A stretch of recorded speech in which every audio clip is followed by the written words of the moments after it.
Tonight's presentation of radio's outstanding theater of thrills, Suspense. Tonight, we bring you a transcribed story of a convict ship and a bargain that ended in death. We call it A Sleeping Draft.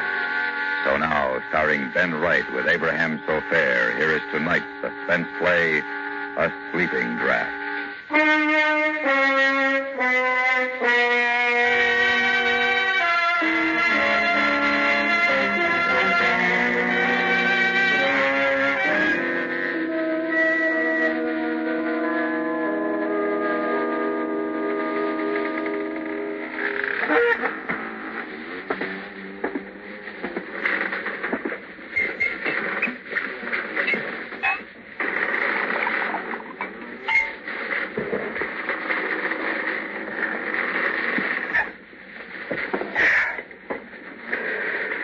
That helps.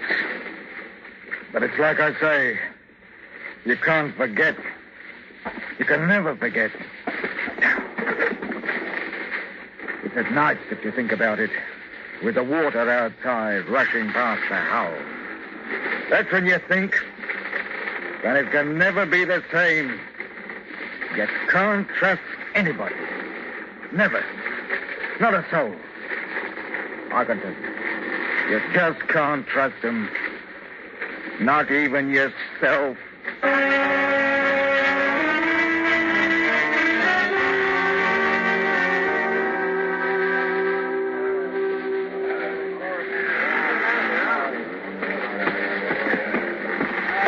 What is it, mister? Mr. Finch says he's ready to board, sir. Oh, he is, eh? All right, I'm not stepping in.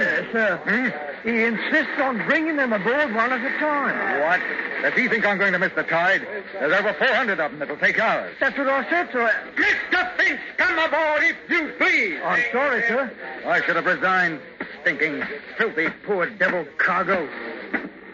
Everything all right, cockalorum, Captain? No, everything is not high cockalorum. What in blazes do you mean ordering my mate about? Oh, no offense intended, none taken, I hope. I want those scurvy wretches aboard now. All of them. Put them below and we'll weigh anchor. One at a time, sir. One at a time. We got to search them, you know. Why didn't you do that before you took them out of jail? Oh, you'll be surprised what those swine can pick up between jail and the docks. We got to search them one at a time. Oh, they're murdering devils, every last one of them, and that's a fact. The convicts came aboard one by one. I watched them. They were going from London to a land they'd never seen. A colony had bought them. Australia. 400. The sweepings and scrapings sorted out from the muck of the jail, with Finch in charge of them. I've carried dirty cargoes. Dyewood, for instance, crawling with scorpions and spiders, not to mention snakes. Then there's cattle. But this, weeks and months at sea with a human cargo would as soon cut your throat as spit. What made it worse was I felt sorry for the poor beggars. I watched them come aboard until there were two left. Name? Will. Search him. Hey, take your bleeding hands off me. I ain't got nothing. They just told me last night. Shut your jaw.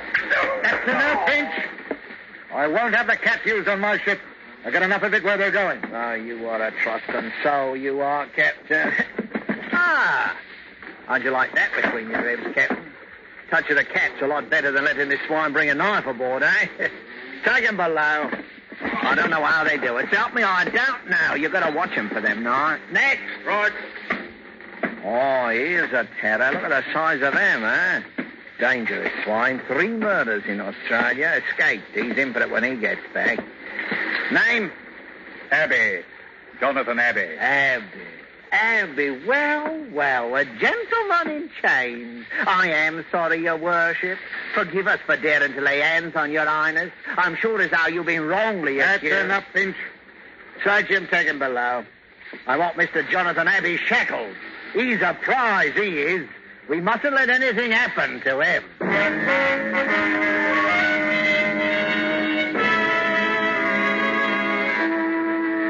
From the day we left London docks, I'd taken a violent dislike to Finch.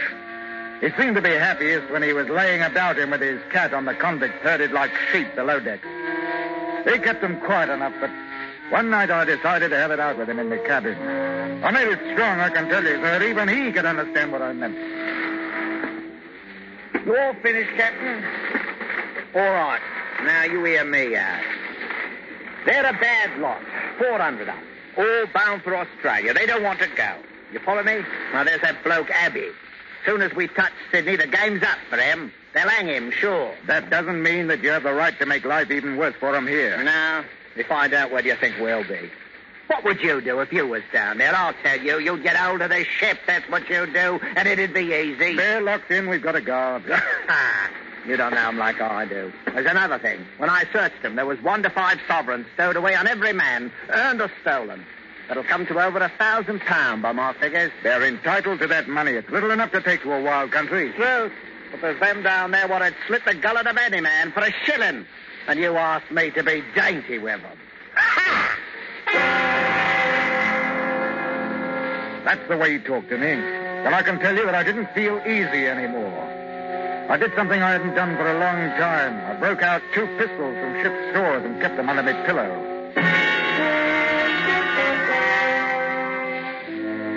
It was when we got round the Horn that the first convict died from scurvy. We had to put him over the side, of course, and there was a lot of grousing. I went down to the hold with Finch. It was hot and stinking. Now, you let me talk to him, Captain. I'll put it to right. You tell him it couldn't be helped. Don't you mind. I'll tell him. Oi! Here comes old bloody pot. Hey, Finch! Did you steal the clothes off the poor beggar's back before you threw him in? Men! We ain't men, dearie. We're dogs, or haven't you heard? Why didn't you wait to bury poor old Smithy in the ground instead of tucking him in the sea? All right. We got another 2 or 3 weeks before we reach land, and I'll make a bargain with you. The next one what dies, now that it's getting nice and hot, I'll just leave him down here. You can take care of him and mourn him till we get to Australia. How's that? £5 you don't keep him for 3 days. That's all bloody pot. Always a nose for business. And if you ain't satisfied with that, I'll see that the hatch is closed down tight for the rest of the voyage. And you can boil for all of me.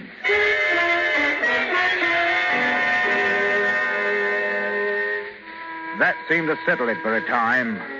I began to see that in spite of Finch's hardness with him, the prisoners knew he was master and behaved themselves. That is, most of them did. But there were others. And that's what began the trouble. We were 2 days out of the Cook Islands when it happened. Yes? Captain, there's a man on deck. We brought him up from below. It's horrible. What happened? One of the convicts. Oh? What? Yes, sir.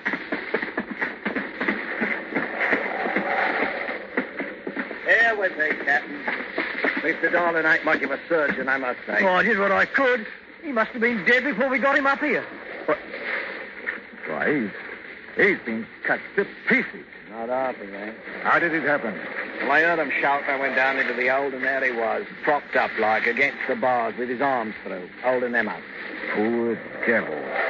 Oh, him? No, he's dead, he is. There's others in for it, though. What do you mean? How do you think he got cut up like that, eh? Knives, Captain. Knives. But you searched them before they boarded. I did. In truth, I don't know how they done it. Small knives, Captain, small knives. We're getting close to Australia, that's what it is.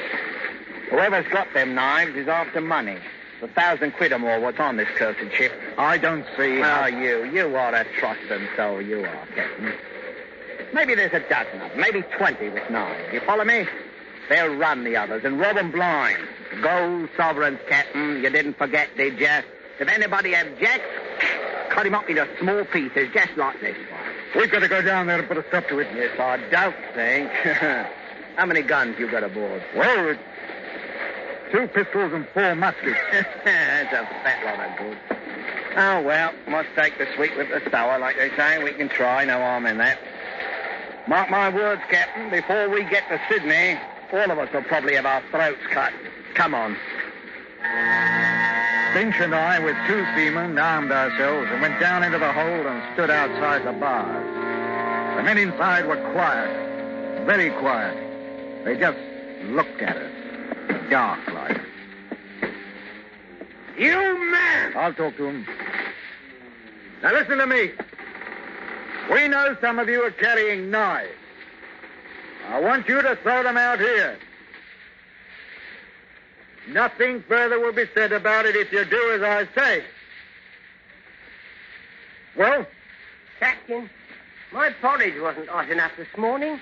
And please, sir, can I have sugar in it tomorrow?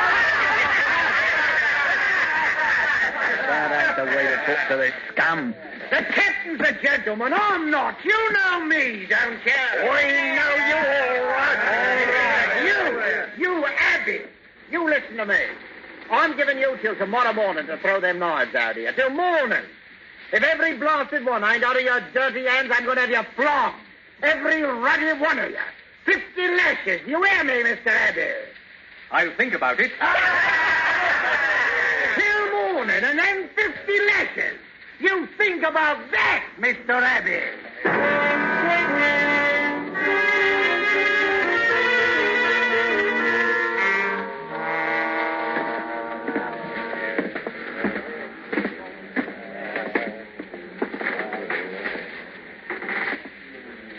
Good morning, Captain dear, and Mr. Finch. You filthy scum. Where's them knives? Well, they'll do the most good. All right. I've given you a chance. I'll play fair now. Mr. Finch, sir, may I have a word with you? Ah, come to your senses, then, yeah? Stand closer to the bars, cause what I got to say, I got to whisper. Well, what is it? What is it? It goes like this.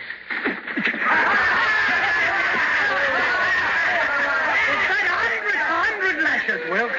I'll take you first and handle the cat myself. Oh, no, sir. Why not take him first? He won't feel it like I will. The crowd of men parted suddenly, and from out of them was pushed what had once been a man. It fell against the bars, and then no longer with the support of living arms, slid to the deck. We looked at him, Finch and me. His life had been worth a sovereign, maybe 2. He hadn't either now. And the knives are still in the hold with them that had killed him.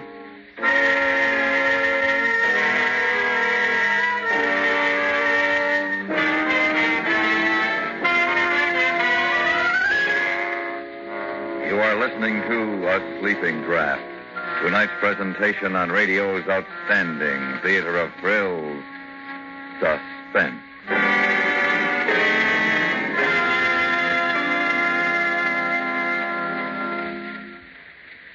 With omniscience as rare a faculty as it is, most listeners like to be sure that their sources of information are reliably accurate. And that, in a nutshell, explains why so many listeners make it a point to learn what is happening in the world from members of the CBS News staff. Keep tuned to CBS Radio throughout the day and evening, and you'll keep in the know on local, domestic, and international affairs.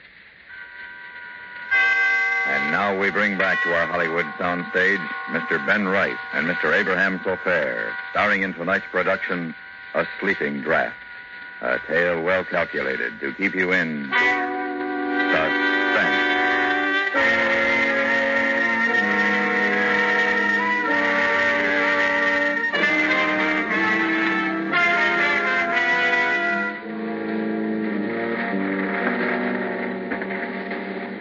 Easy. We got to have a council war in a manner of speaking, Captain. I'll tell you one thing, Mr. Finch. There'll be no more flogging. Oh, I can see you are a sharper, you are. Well, that's right. That's right. It's too dangerous. We ain't armed for it, and they're in a nasty mood. We got to be artful, same as they. I wish we could spill the old lot of them overboard. Want to lose your contract for carrying? Not bloody likely. Listen here. I'll get them knives. How? It's Abbey. Abby's behind this. He tells them what's what. You get him out, and the others will come round. You mark my words. Are you going into the hold to get him? Well, not yet. Not yet. Wouldn't be safe now. Not for nobody to go in there. But in 4 or 5 days, Captain, after we cut off their water and food, seal the edge, You see what happens. They die. Well, they'll die from the knives, then. Which do you want? They'll be begging you to take the ruddy knives in 3 days. And if they don't? We tell them to hand over Abby to us, but he's the one to blame for their misfortune. That'll do it. All right. If that's the only way, I'll give the order. Yeah, but not just yet, Captain. Not just yet. We'll let them sit down there and wonder, huh? Wonder what we're going to do about it. Some of them may get nervous. We'll let them wonder a bit.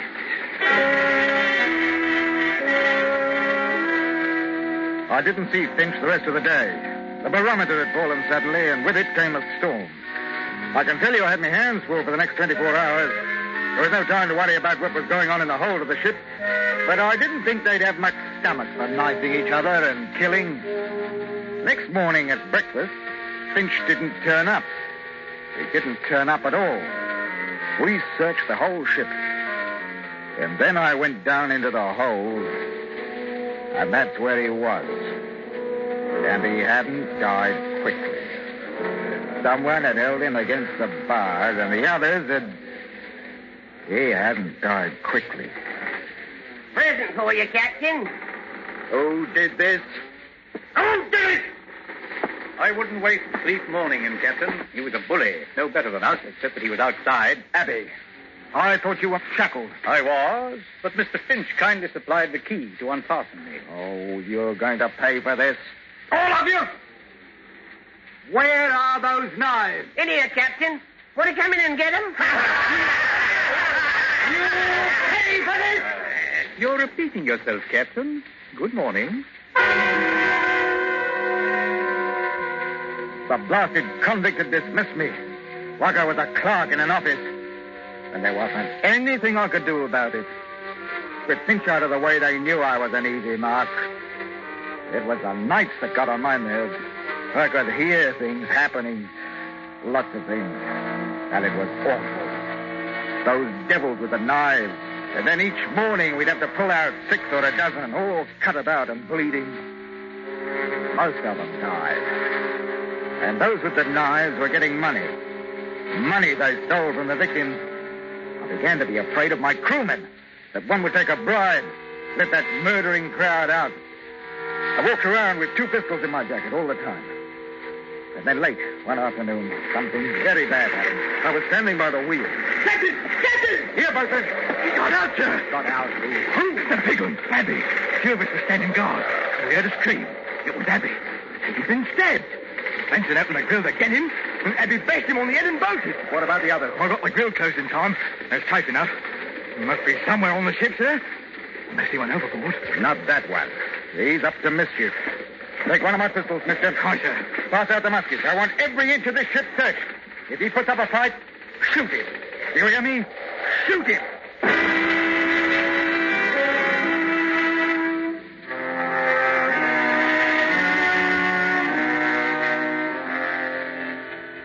The night comes quickly in southern parts. Did you ever try to search a ship at night with lanterns? It's not easy. Too many shadows. Too many sounds. Which could be rats or a murderer who's bigger than what you are and could choke your life out in half a minute. We couldn't find him, but he was somewhere aboard, waiting his time. And because we were short-handed, what with the crew searching, I stood a watch and I thought about Abby. The man whom Finch said had committed 3 murders in Australia.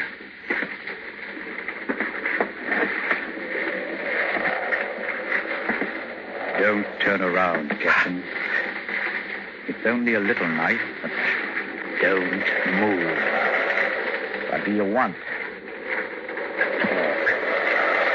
I've nothing to say to the likes of you. That may be. But I've an offer to make you. You know what I'm in for when we reach Sydney. Finch told me. I've no pity for you. I'm not asking for pity. I've an offer to make. Huh? The men below are planning to take the ship. I don't think they've got a chance, but they'll be killing. Those that have got the knives have got the money, too. It's £1,200. I'm aware of that, mister. I can get the knives for you. Uh-huh. All I want is a chance to get away before the ship docks. How do I know it isn't a trick? Turn around, Captain. Here, my knife.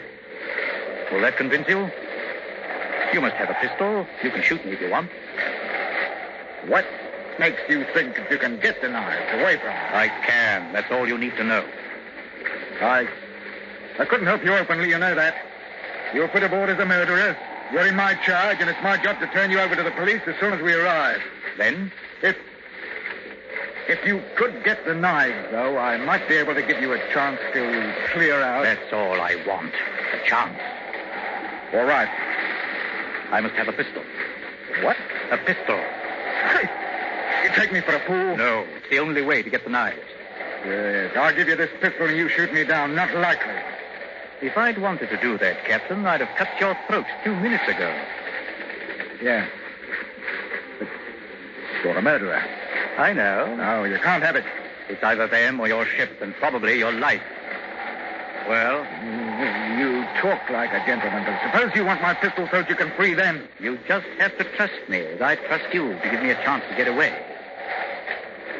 Take it. Yes. What about the guards below? They'll shoot. I'll take you down. I'll say I caught you. How do I get out again when I've got the knives? Send word that you want to see me. All right. Captain, I'm trusting you now. I want that chance to get away. We'll talk about that if you get the knives. I'll take you below now and come back tomorrow.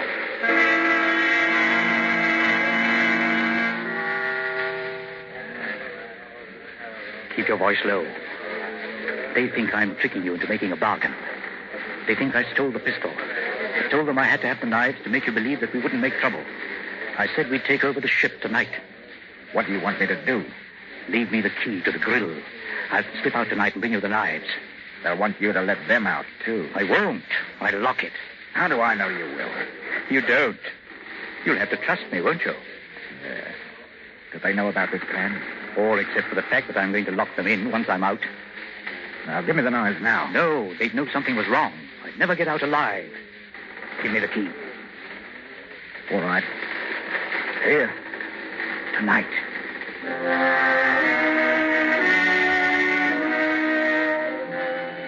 I waited. And I can tell you I didn't like it. The wind came up a bit, and I knew that before sunrise we'd be in Sydney. That is, if I could trust a murderer.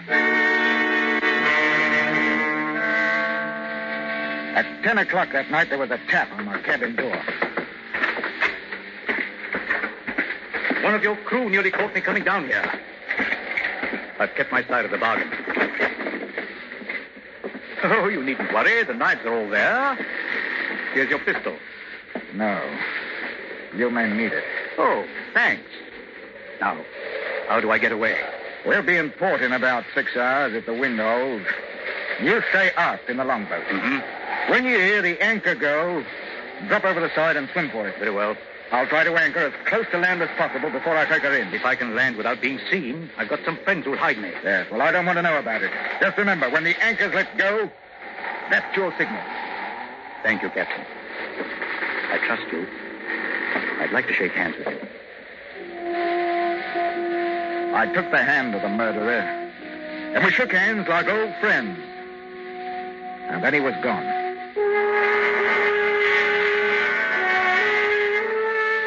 Two hours later, the wind went down, and in its place came fog. Thick, mucky fog. I had my hands full, what with danger from other ships and the blasted current that knocks you about off the harbor entrance. By 3 o'clock, the fog had shut in properly. The blessed tide ran us all over the place. It was proper dangerous, I can tell you. We were about 15 miles offshore. I didn't like the look of things. There's shoals thereabout, and I sent the mate forward to heave the lead. I got a proper start when I heard him sing out, "Rise the deep, fall." We got off course right enough, and at this rate, we'd shear the bottom clean off of her. I saw it was high time to bring the ship up and wait until we could see something. Let go the anchor! Let go the anchor! Give her 35 fathoms to the water's edge, bosun! Not so soon, sir. She was showering fast. Yes, blasted current must be making 5 knots out to sea. Listen to her. She's out in, sir! The anchor! The anchor! Abby! I ran to the longboat. It was empty. He'd heard the signal as the anchor paid out. couldn't see in the fog and had gone overboard into a 5-knot tide running straight out to sea, 15 miles from shore. He trusted me. That's why I tell you, you shouldn't trust anybody.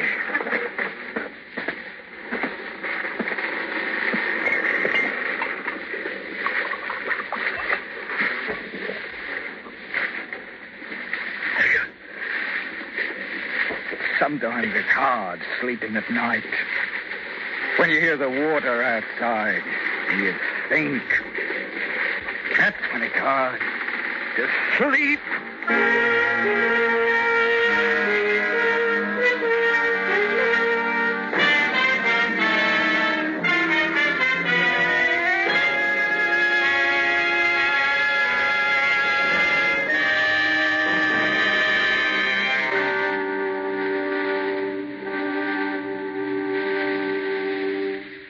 Suspense, in which Mr. Ben Wright starred with Mr. Abraham Sofair in tonight's presentation of A Sleeping Draft. Be sure to listen again next week when we bring you another presentation of radio's outstanding theater of thrills, Suspense.